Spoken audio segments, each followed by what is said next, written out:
The storm hit the coastal town like a living beast. Waves clawed at the cliffs, wind shattered the quiet night, and lightning fractured the sky in blinding arcs. Inside the old family house, Lila clutched her grandmother's journal, its leather cover slick with rainwater seeping through the roof.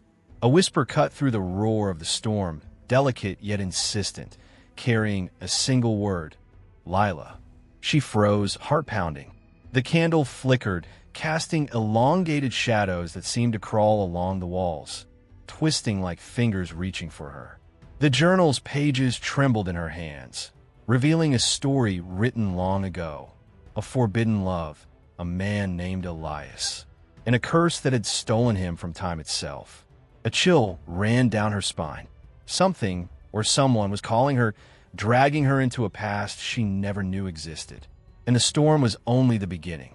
The next day, though sunlight tried to pierce the gloom, the attic felt heavier than ever. Dust motes danced in the air, disturbed by some invisible presence. Lila hesitated before lifting the lid of an old chest. Inside lay a small, silver locket she had never seen before. She opened it. Inside, a tiny photograph of a man with dark, piercing eyes stared back. Her breath caught. The face mirrored the sketches she had glimpsed in the journal. She felt a cold tug in her chest, an unexplainable connection that defied reason. Then a soft creak echoed behind her. Lila spun around. The attic was empty, or so it seemed. A shadow flitted across the corner of her vision, vanishing as quickly as it appeared. That evening, a letter slid silently under her door. The envelope was old-fashioned, the ink elegant and looping. Inside, follow the shadows, and you will find what time has hidden. Lila's pulse raced. Could it be a prank? Or was someone or something guiding her? She returned to the attic, candle trembling in her hand. The shadows stretched along the beams, flickering unnaturally. For a fleeting moment, she thought she saw a figure at the edge of the light, watching her before it dissolved into the darkness. Her grandmother's words in the journal came alive. The past was reaching for her. A week later, while walking along the foggy pier, Lila saw him. A man, tall and silent, staring at the churning sea. Something about him was hypnotic. His posture, the tilt of his head, the way the storm seemed to bend around him. Her heart skipped. The resemblance to the figure in the journal was impossible, but undeniable. Before she could step forward, he turned, locking eyes with her. A jolt of recognition ran through her. Elias, or someone who looked like him, was real. Then he disappeared into the fog, leaving wet footprints that led nowhere. Had the past crossed into her present, or was she losing her mind? That night, the journal revealed a new page she had never noticed before. A map leading to the abandoned lighthouse at the edge of town. Beneath it, a single sentence in her grandmother's flowing hand. Meet me where the sea swallows the light. Thunder rattled the windows. Lila held the journal close, torn between fear and an irresistible pull. The storm outside mirrored the storm in her heart. Every instinct screamed danger, but every beat of her heart whispered curiosity. Should she follow the map, or would doing so trap her in a mystery far darker than she could imagine? The next morning, Lila awoke to find a small key on her nightstand. Ornate, cold to the touch, and unfamiliar. No note, no explanation. She remembered the map in the journal, the lighthouse. Could the key unlock something there? Her curiosity wrestled with her fear. Every step toward the lighthouse felt as if unseen eyes were following her. When she finally arrived, the door creaked open despite being long abandoned. Inside, the air smelled of salt and decay. The lighthouse staircase spiraled upward, shadows crawling along the walls like living things. Halfway up, she heard a whisper, "You shouldn't be here." At the top, Lila discovered an old chest covered in dust and cobwebs. The key fit perfectly. Inside, a collection of letters tied with a faded ribbon and a small, intricately carved compass. The letters detailed her grandmother's secret love for Elias and a warning that their love had been cursed, and those who sought it risked more than heartbreak. A sudden gust slammed the lighthouse door shut, plunging her into darkness. She tried to open it, but it wouldn't budge. A shadow moved across the floor, too fast to follow.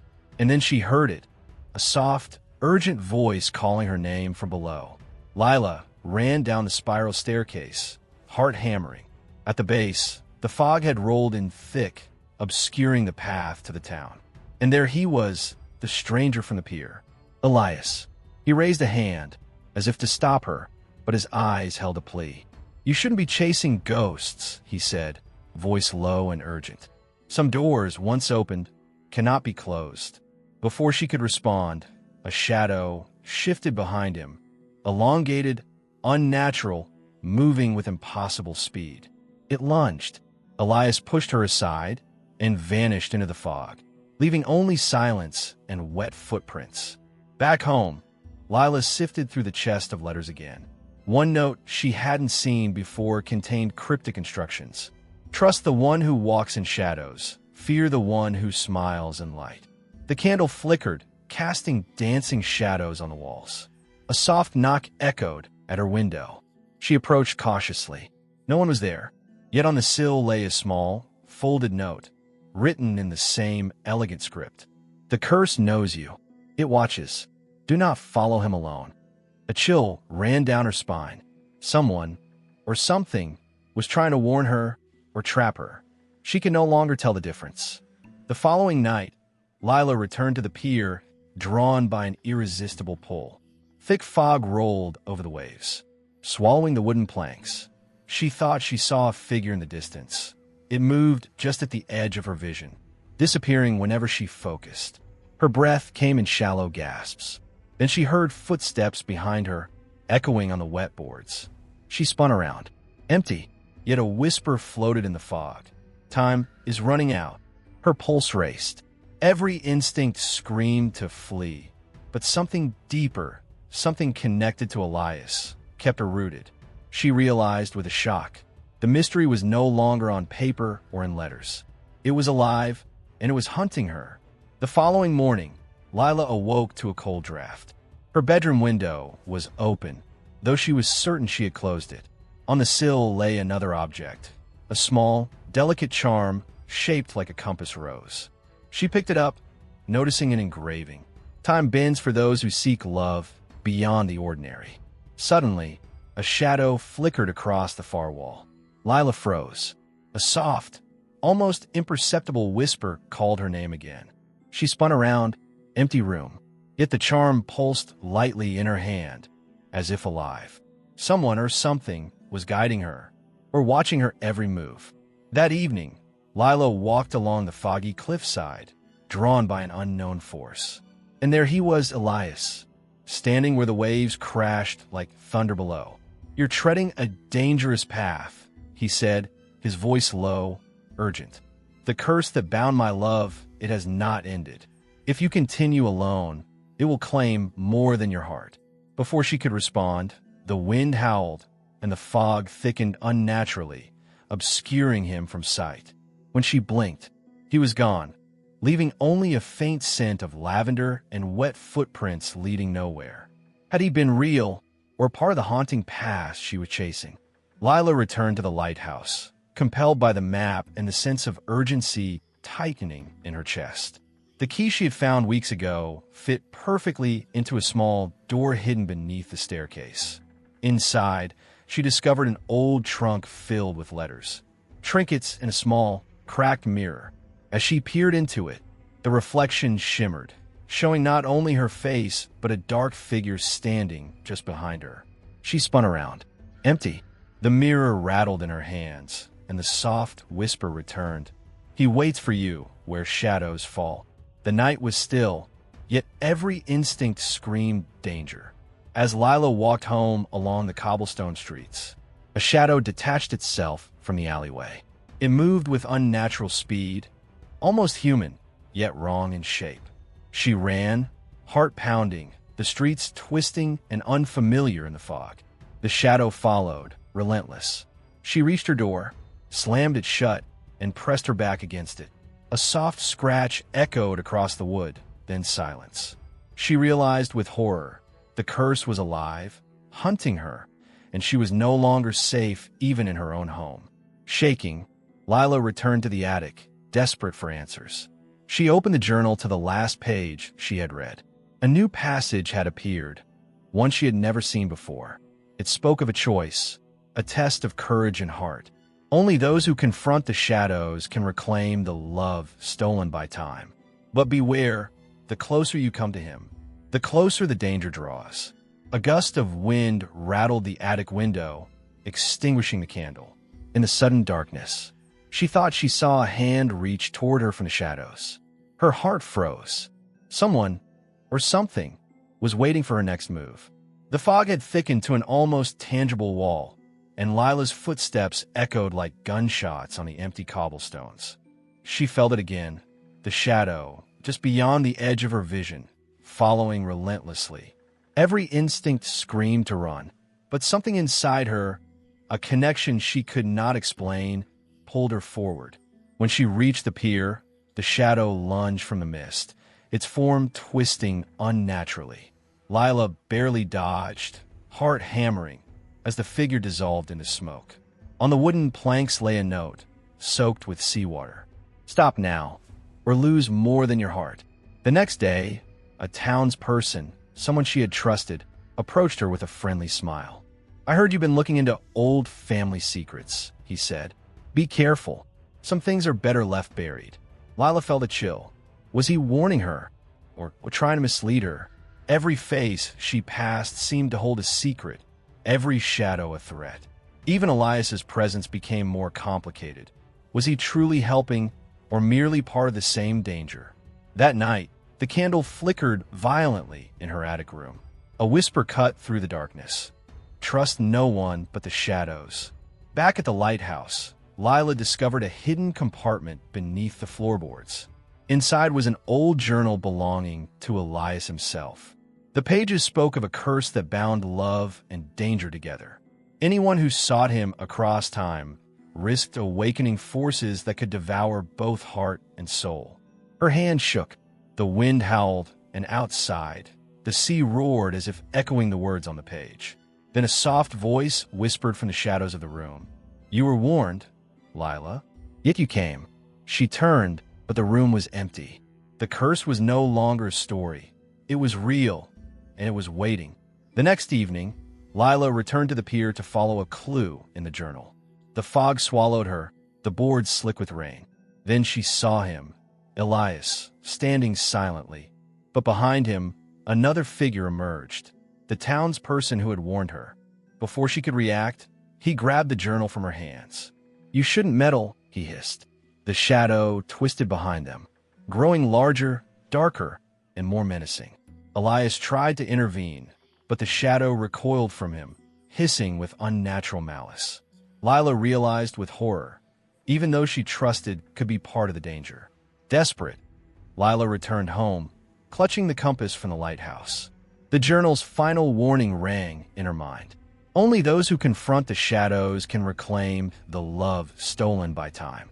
Lightning flashed, illuminating the room. She saw movement in the corner, shadows curling toward her, whispering her name, teasing her fear. Lila took a deep breath, gripping the compass. She understood the curse would not wait. To survive, to uncover the truth, to reunite with Elias, she must face the darkness directly and risk everything she holds dear. The compass in Lila's hand began to tremble, its needle spinning wildly before locking toward the sea. Outside, the storm returned with furious intent, rain slashing the windows like claws. The journal's last page revealed something new, letters burning faintly across the paper. "When moon and storm collide, the door will open." Drawn by instinct, Lila ran toward the lighthouse. Thunder split the sky as she climbed the spiral stairs. At the top, the air thickened, shimmering unnaturally. The walls pulsed as if breathing. Then she saw it, a veil of shadow forming a doorway in the air itself. Cold rushed from it, whispering her name. The past and present were no longer separate. The door had opened. From a swirling darkness, Elias stepped forward, no longer half hidden by mist. His eyes carried centuries of longing. "I never left," he said quietly. "Your grandmother tried to save me, but the curse trapped my soul between moments of time. Every generation, it searches for a heart brave enough to cross the boundary. The shadow right behind him, furious. Elias reached for Lila's hand, his touch cold but real. If you walk away, the door closes forever. If you stay, the curse will demand a price. The lighthouse shook. Shadows clawed at the walls. Lila's heart pounded as she realized love itself had become a battlefield. Her choice would decide who belonged to time and who would be lost beyond it. The darkness surged forward, forming a towering figure made of broken memories and whispered fear. It spoke in many voices at once. Love feeds the curse. Hope binds it. And you, Lila, you complete it. The shadow lunged. Elias pulled her aside as the floor cracked beneath them. Wind howled through the tower like screaming spirits. The compass shattered, releasing a flash of silver light that burned through the darkness. Lila felt memories flood her mind. Her grandmother's love, Elias's imprisonment, every heart the curse had tempted. Standing her ground, Lila shouted, "You don't own love. You survive on fear." The shadow recoiled, shrieking as the lighthouse glowed with impossible light. For the first time, the curse felt pain. The door between worlds began collapsing, pulling everything toward it. Elias held Lila tightly, his form flickering between solid and mist. "If the door seals," he whispered, "I return to the void. But if you bind your heart to mine, you may never live an ordinary life again." Tears streamed down Lila's face as the storm roared around them. She remembered every whisper, every shadow, every impossible pull toward him. "I was never meant for ordinary," she said softly. She pressed her hand to his chest. Light exploded outward, tearing through the shadow's core. The curse screamed as the doorway shattered into fragments of moonlight. When the wind finally died, silence fell over the lighthouse. Lila collapsed to her knees, breath shaking. Slowly, a hand reached for hers. Elias remained, but time had changed forever. Morning came quietly. The storm had vanished, leaving the sea calm and endless. Lila stood on the cliff, the journal closed in her hands. Elias stood beside her now, no longer bound to shadows, yet not entirely of this world either. His presence felt timeless, like a promise stitched into reality itself. "The curse is broken," he said, "but love that crosses time never truly rests." As they walked back toward town, Lila glanced behind her. For a brief second, she saw the lighthouse shimmer, and a whisper drifted through the wind. Some stories never end. They only wait to be discovered again. Lila smiled softly, knowing one truth above all others. Her life had crossed into something vast, mysterious, and unstoppable, a love forever living, beyond the ordinary.